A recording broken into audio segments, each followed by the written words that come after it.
Welcome to Thursday Book Club. I'm coming to you from Gadigal land of the Eora Nation, and I pay my respects to elders past and present. For anyone new today or watching later, my name's Suzanne Leal, and I'm the author of 5 novels, most recently The Watchful Wife and Running with Ivan. As many of you will know, I started Thursday Book Club during the 2020 COVID lockdown as a way of connecting readers and writers online. 5 years on, surprisingly, and with much delight, I can say that we've kept on going, and every week we meet for a chat about books, and once a month or so, we're lucky enough to have authors of the caliber of my guest, Christian White, who I think many of you have already recommended in our weekly chats, and now we have him to ourselves. Uh, Welcome to you, Christian. Thank you very much for having me, everyone. Thanks for yeah, it's great. It's an absolute pleasure. Where are you coming to us from? I'm coming to you from the Mornington Peninsula in Victoria, a very tiny, tiny little sleepy village. And yeah, that's why, hence the bird sounds that we've got a lot of. There is a flock of cockatoos right out there making a lot of noise, but it's sort of beautiful, but also horrific. Their squawks. But no, that's where I'm coming from to you from. Are they white cockatoos or black They cockatoos? are. We do have black ones as well, but there's just the whiteys out there at the minute.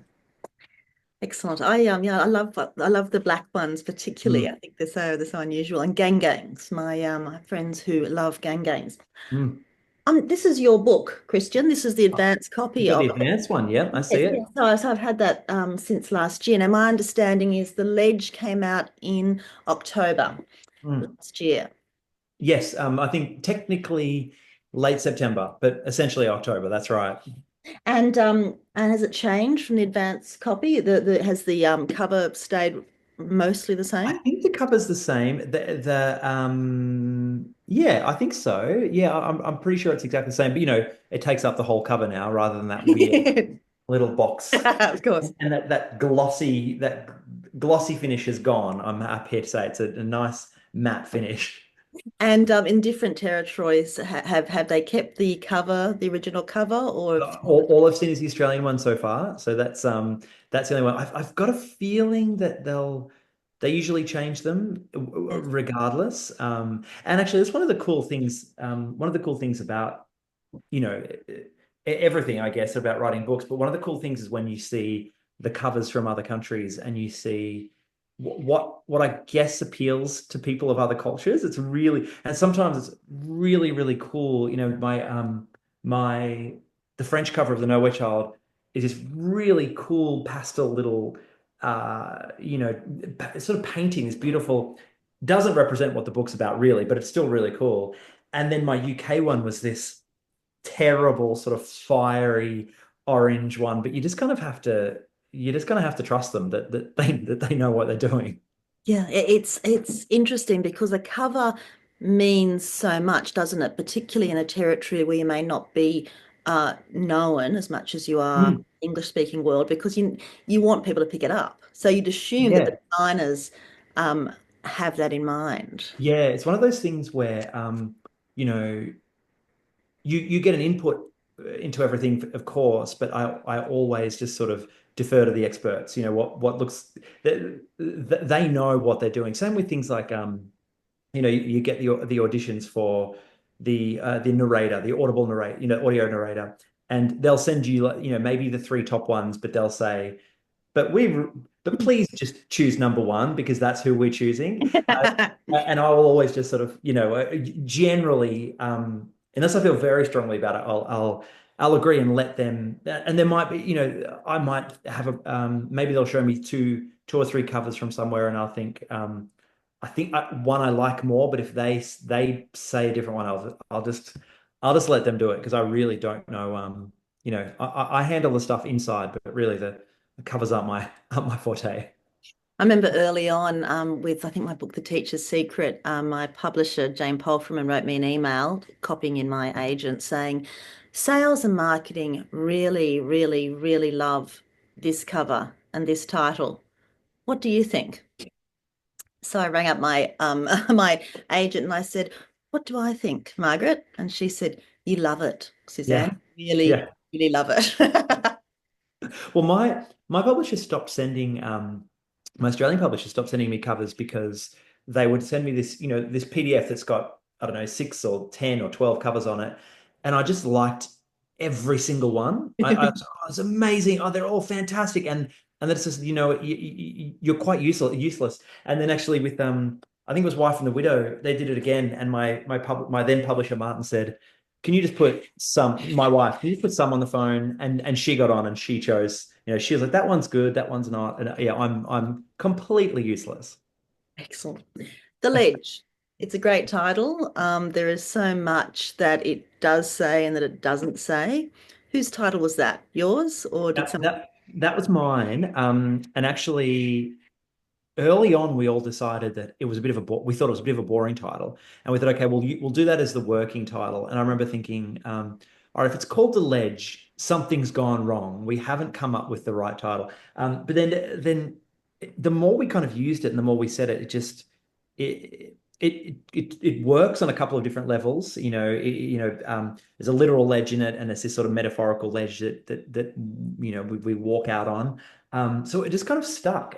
But I have a terrible track record with titles. So The Wife and the Widow is The Wife and the Widow and The Ledge are the only titles I've come up with. Everything else. So The Nowhere Child originally was called Decay Theory, and everyone on the planet thought that was a terrible name for a book, except for me. And then my UK publisher came up with The Nowhere Child, and then Wild Place was going to be called, I wanted to call it Neighborhood Watch, which is such a sort of a boring, mundane name, but that was, and then we named it Wild Place. And all my novellas have had different names, but the ledge just sort of stuck. It was very very simple, but yeah, I've come around to it. I quite like it now. It's a thriller, and when you write thrillers, it's always difficult giving the elevator pitch because you want to give enough to create interest, but not too much to spoil. Hmm. You give it a shot with The Ledge? Yes, I've got very good at talking about it without actually saying anything. So here's my super vague pitch. It's funny because in the beginning, someone said, "What's it about?" And I hadn't really thought about how I'm gonna tell people without spoiling things. So I lied. I just lied. The first few people who asked me, I just flat out lied to them. I just lied because I thought that's better than blowing the twist. But now I'm not going to lie. It's a book about four teenage boys. One of them goes missing, and the other three have to figure out what happened. And then 25 years later, those boys are now men, and they have to reconnect when human remains are found beneath a ledge where they used to hang out as kids. And that's all I can say because anything else, I start dropping spoilers. So it's school reunion with a twist. Exactly. That, yeah. I'm going to steal that for the next one. What, all yours, all yours. What prompted you to write this book? It's a book about boys. You're one of three boys and one sister. Um, why revolve around boys when you've written mostly about women before this? Yeah, it partly it was organic. I think with, my first two books were female protagonists, and then with my third book, Wild Place, it was my first male protagonist, and I started to put more and more of myself, started to draw on more and more of myself. And I thought, geez, this is really cool and therapeutic and cathartic, and I'll take these little interesting parts about my life and I'll give it to these characters. But then I thought, oh, I probably won't do it again, though. I won't do it again. And then with The Ledge, it happened sort of by accident. It started as really from this sort of very external place. I wanted to write a love letter to all the coming of age books and movies that I grew up on. Stand by Me and It by Stephen King and The Goonies and Catcher in the Rye and all of this great stuff. I wanted to write my love letter to the coming of age, genre, I guess. And I remember very early on, I wrote on a post-it note, coming of age thriller. That was sort of what I wanted to do. And my originally it was all going to be the kid's story. It was all going to be set in the 90s, just following these kids. And I actually wrote a version like that. But what happened is even though I thought I wouldn't, and I said I wouldn't, I started to put more and more of myself in. It's hard to avoid, especially, I was suddenly writing about teenage boys and coming of age, and I was thinking, what am I not going to write about when I came of age, so I started to write more, put more of myself into these boys, this group of boys, and this might shock you all. I'm glad you're all sitting down, but this is a weird shock to you. But in high school, I wasn't a cool athletic guy. I was one of the bookish kind of weirdos, and and so what I did, which I think is sort of what people do in my situation, is I found my people, people who were like me, or these sort of weird, this sort of I felt I sort of became part of this very tightly knit group of weird kids. There were boys and girls in the group, but I started to take them and put them into the characters, or all of the characters, all of those boys have parts of me and my best friends back then. And so as I put more and more of myself into it, I started thinking, oh, it's such a shame. I don't see any of them anymore. And and I suddenly realized, I kind of suddenly felt the weight of that, because I think when I was writing about them, I realized that they had been, uh, you know, for a period, the most important people in my life, and in a way essential to sort of surviving puberty. That they were essential, they were a necessary truth in my life. And then through no reason, just because it happened over the years, I lost I lost contact with them. And then I got a couple of years ago, I got off social media, so I couldn't even stalk them anymore. I used to at least stalk them privately, like a creep. And oh, okay, he hasn't got much hair left now, and oh, she's had another kid.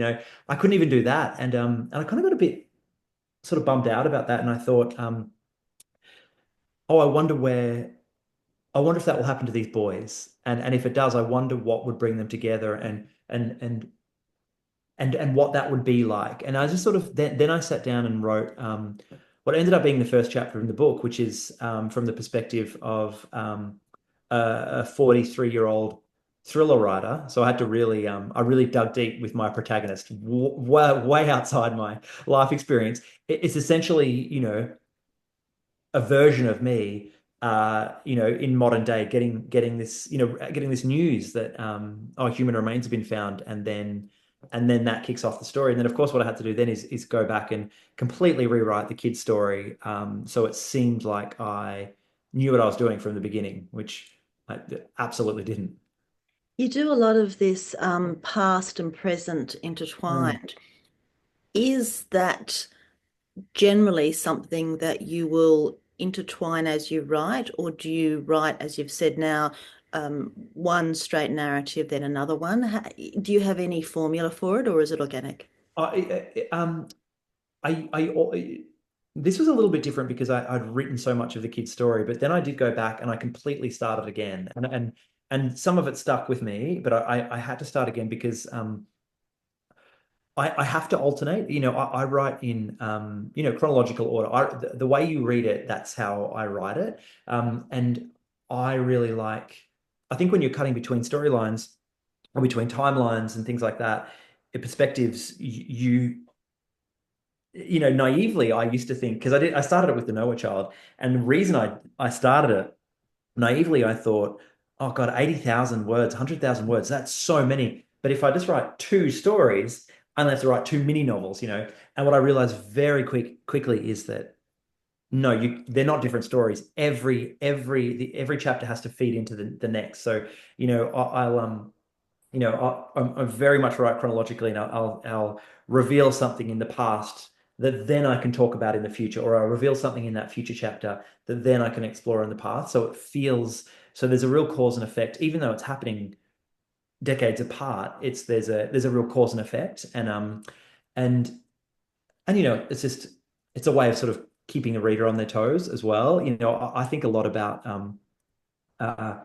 lot about the reader. I think I like giving the reader a lot of work to do. I think because I work in film and TV as well, and I think when you watch a show or you watch a movie, it's a very so passive form of entertainment because everything's been done for you. Like you're just watching this thing that every decision's been made, and things are open to interpretation, things like that. But it's there for you. It's served up to you. Whereas when you read a book, it's really an active form of entertainment because the reader does so much. I'll say John has a beard, so they see the beard, but then the reader will put every other detail in, and I think a lot about that. So I think a lot about just the reader's experience and when I want them to know things and when's the best.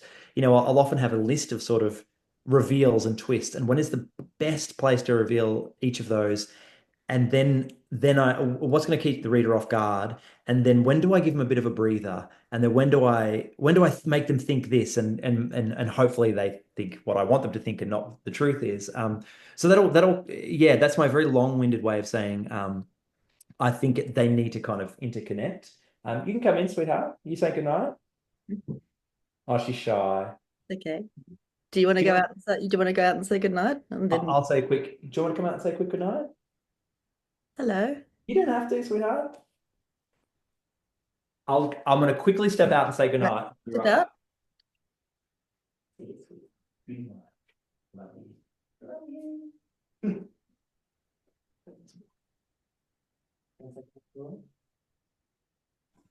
Suzanne, can I apologise for being late? Oh, There's no apologies needed. This is a place where everyone is welcome to be late. well, I Mm. just got off a plane from Hobart. That's why I'm late. Oh, good. Oh, Oh, so that's a good excuse. good.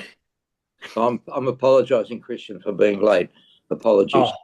no, yeah, don't be silly. You But haven't missed one. Lance is a former judge, so of course, like the court can't start without the judge. So um, Exactly. you're the one person that can be late, Lance. Hardly. No, it's bad. It's always bad manners to be late. Always bad manners. Yeah, okay. To be Every late. So I'm very sorry, but yes. I had in my mind that it was 8:30, and then I looked at your email when I got home, and it already started. So And here you I'm are. late. Apologies to everyone, particularly Christian. That's ridiculously polite. Thank you. And yeah, no worries at all. That's very nice of you to say, though. Excellent. I wish more people were like you. Have you noticed that no one's ever on time anymore? No You one know, is ever on time. but that's because I think it's because of the phones, because Yeah, you you don't can text. see. Yeah. Because remember, you Yeah. used to get completely lost Yeah. because Yeah, there was no exactly. way to work out where you're going to be. Yeah. Brings No, me I'll be somewhere and my friend John will text me and say, I'm 20 minutes away, and it's 5 minutes to the meeting time. And I text back saying, you must have known you weren't 5 minutes away. 20 minutes ago, you must have known you were 20, but anyway, I digress. so I'm gleaning from this, Christian, that you're a prompt man. I'm always early. Yeah. I'll usually That's get somewhere a little bit early. Yeah. Yeah. It so drives people nuts, but yeah. I would like to aspire to that because I think then you can do something. You can have a Yeah. Bring a book. just sit, you can meditate. Yes, Yes. exactly. You can work out what you need to do. Exactly. Now, just sidestepping that a little bit, but I think a little bit on message. You Hmm. mentioned that you've been off social media for a couple of Hmm. years. Now, in these times of, Instagram and you name it, that's a pretty big decision. Yeah, it was. And About that? I did I had wanted to for a long time, but I didn't think I was allowed to as an author. And then I did a panel with Pitt Williams and Trent Dalton, but both amazing writers. And someone did it was in part of the Q&A, someone said, had a social media question, and Trent and I kind of fumbled through our answers. And then Pitt said, oh no, I don't have social media. And I sort of leaned forward and I said, what do you mean? Is that allowed? Are we okay? And she and I have the same publisher. So as soon as I was done with that panel, I called my publicist at the time, Grace, and said, hey, can I go off social media? And while she was on the phone, she was sort of clicking. I could hear the clicking of keys. And she said, if you were really good at it, like she said, use the example of Chris Hammer. She said, Chris Hammer is always posting about where he's going to be, updates about the book, all of that sort of stuff. If you're really good at it, I'd say stay, but you have posted 8 pictures of your dog. So you just go. You're not doing yourself any favors. And she so fantastic. And then I felt when I got off it, I felt this incredible sense of just control. I think a big part of it was, I did it for a number of reasons. One of them was I have a daughter, and I don't like the idea of her being people not knowing about it. I don't know. It's this weird thing. I just want to be a bit private with that. And I think it's a procrastination tool. I would use it way too much to do nothing. Um, and this weird thing happened. I don't know if you've experienced this, but you know, I have readers reaching out to me. I've got a website, and readers emailing me all the time, and 99% of them, they're good. But every now and then you'll get, nasty ones. Actually, I have a story about that in a second. Maybe I'll tell you. But with things like Instagram, you will get people tag you in bad reviews as well as good ones. So you'll be sitting on a this never happened, but I picture it in, on a field, and you're having a picnic with the family, and there's this rainbow, and it's all amazing, and your phone beeps, and you pick it up, and it's, oh, there's something on Instagram about my book, and it's like, your book's terrible. So, oh, and so I found like I couldn't, it would kind of just, I couldn't control when I was, when I was feeling certain things. So I felt like I was giving these other people on social media power to kind of come in and affect my mood, and I really, so yeah, and as soon as I got off it, I felt wonderful. My shoulders dropped, my I just feel much like a much more functioning person. And actually, it's interesting because during the first, not to get into politics, but during the first Trump administration in the US, I couldn't tear myself away from my phone, and I had all these strong opinions, and I was, all of this sort of stuff. And now I still have opinions, but they're much more informed, and they're much more based on what is actually happening, as opposed to what my echo chamber, what we're all shouting back and forth to each other. And I think that's and the Trump things is an example. I'm not a pro-Trump guy, but I'm saying that, like, I'm less outraged than I used to be. And I think now I get outraged at things that deserve my outrage, rather than just whatever whatever's, going around at the time. So I think it's been yeah, it's been great. I could talk about that forever. And I think the opposite of social media is deep thought, isn't it? Yeah, Social yeah, media absolutely. encourages you to think quickly, write Yeah, quickly, argue quickly, and yeah. that's not going to be conducive to deep and researched and contemplated thought. Yeah, and then this amazing thing happens where every now and then you'll run into someone from the old days that and you don't know every single thing about them. You know what I mean? It's this really nice, like, what have you been up to? And they tell you, and you tell them, and it's this kind of, yeah, I don't know, it's a strange, the longer I spend off social media, and people use it in really positive ways. I've got no judgment for anyone who does use it. People, it can be a positive tool as well. But the longer I'm off it, the sillier I feel for sort of posting. Not that I ever posted anything controversial, but I'd post things sort of like, I'd watch an episode of Game of Thrones, and I'd put my opinion online. Like, who cares? Why would I think anyone else cares about what I think about Game of Thrones? There's a lot of that sort of stuff that I just think, I don't know. It feels like I wasted a lot of time, I think. Mm. Don't But seem to be wasting time recently, though. So it's been a couple of years, and you've just been doing everything. Tell me a bit about your film work. yeah, I've been keeping myself very busy. So there was 3 years between books, which I won't let happen again. That's too long a gap. But I was yeah, I was doing a bunch of stuff, a lot of TV work, and a couple of films. One of which came out at the end, actually 3 days before the my book launch, late September last year. The film came out as well. I was in Austin, I for the premiere, and then I came back, and the I think we landed at 4 in the morning or something, and the next day was my launch. It was crazy, and my the publishers were worried because what if the flight's delayed? It was this insane, chaotic time. So working on that, and I've got the tricky thing is about film and TV. I've got stuff happening that there's certain things I'm not allowed to talk about. I've got a TV show I'm working on, and a couple of things. What I can tell you actually is I did an episode of Survivors, an adaptation of Jane Harper's Survivors, which I wrote episode 3. So episode don't you know episode, if you watch one episode, mate, just skip to episode I 3. just It'll be read. the best one. No, but Tony Ayres it was showrunner, and I worked with him on Clickbait. He and I created Clickbait together, and I'm a huge Jane Harper fan, so it felt weird actually coming in to working on an adaptation. But I was so, Tony and the team, we sort of drew the best from the book, and gave it some exciting new things, and I'm really pumped for that to come out, which I guess will be this year sometime on Netflix. So yeah, I've been busy working that, but also busy working on a number of other things. But my first love is always books, so I had to.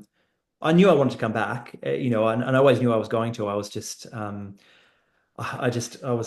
busy, but now but I'm definitely not going to let so much time lapse this time. I'm already I deliver the first draft of book 5 in March next month. So it's next week, March. It's the end of March, thank God. So yeah, I'm back to my true love. And when you say first draft, does that mean is it a really messy draft, or is it a pretty clean draft? It's probably a third draft, so it's nowhere near my messy draft. I never it never show anyone. It would be shameful. People would look at me differently. It's things like, my first draft will have you know in caps little messages to myself saying, I think you plagiarized this from an episode of The Wire, or this does not make sense, or who, when did we change this guy's name? It's really just chaos, it's stream of consciousness stuff.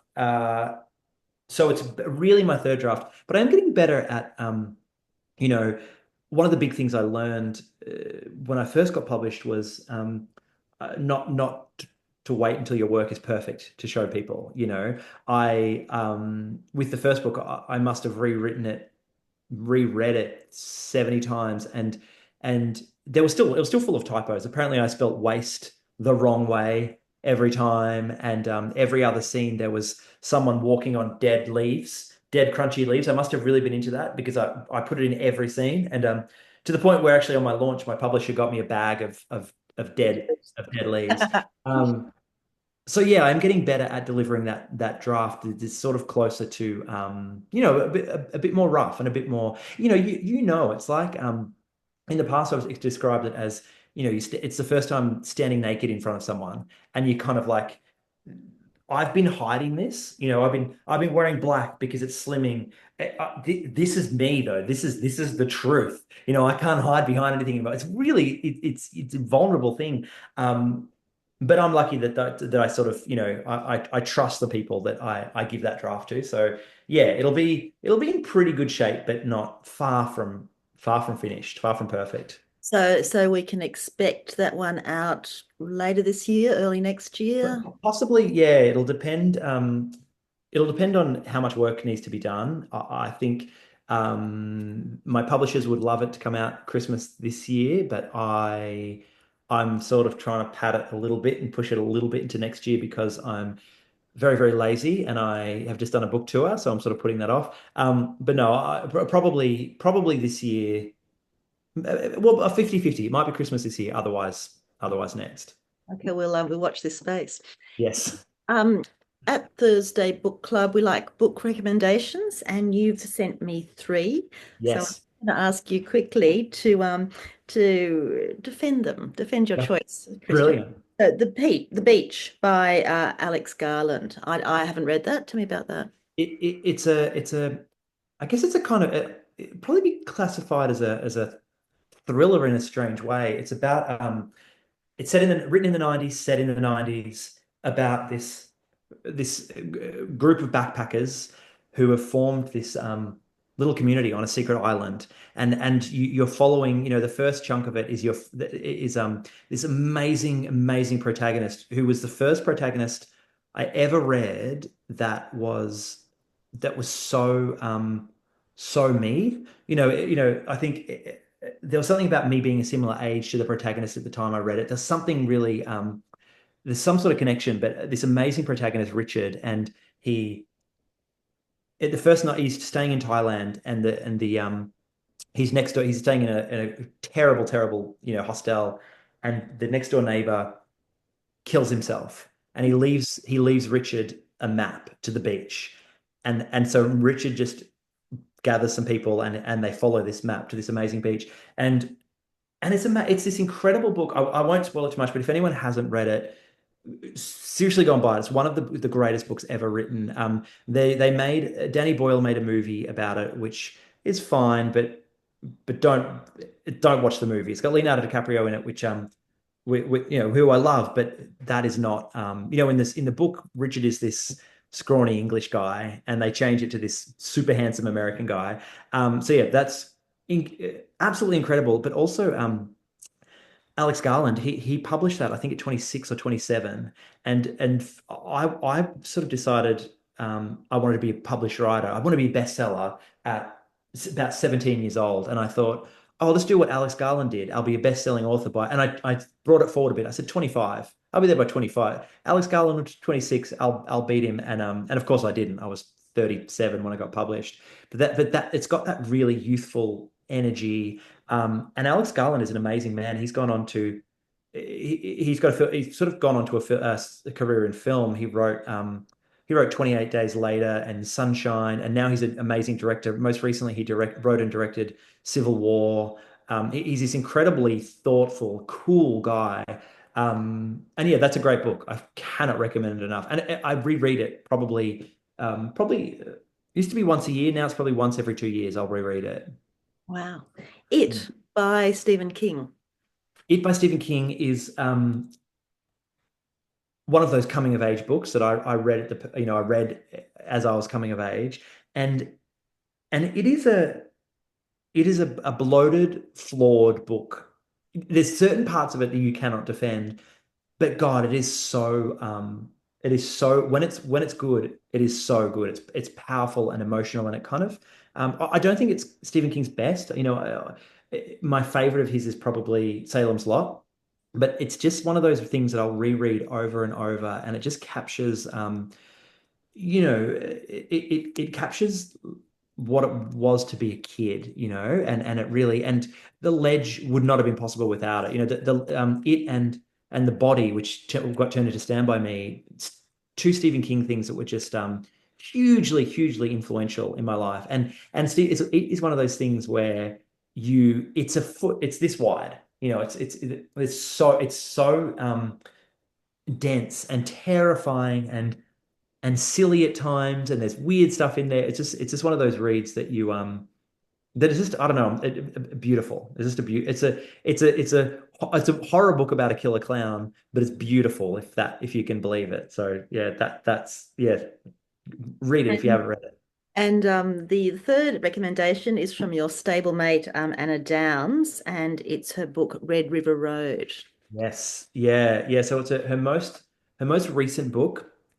Um, Anna and I have the same publisher, and we're buddies. So there's a little bit of some light nepotism going on. But I really like. I've really liked all her books, but Red River Road, it's just her confidence. She's just, you can feel her confidence building, and it's also this it's this great, got an incredible central mystery. It's a young woman looking for her sister. Her sister's gone missing, and to find her, she's recreating this sort of van trip she did across the country and posted about it on her Instagram. So she's kind of using her sister's Instagram to try to find her, following in her footsteps.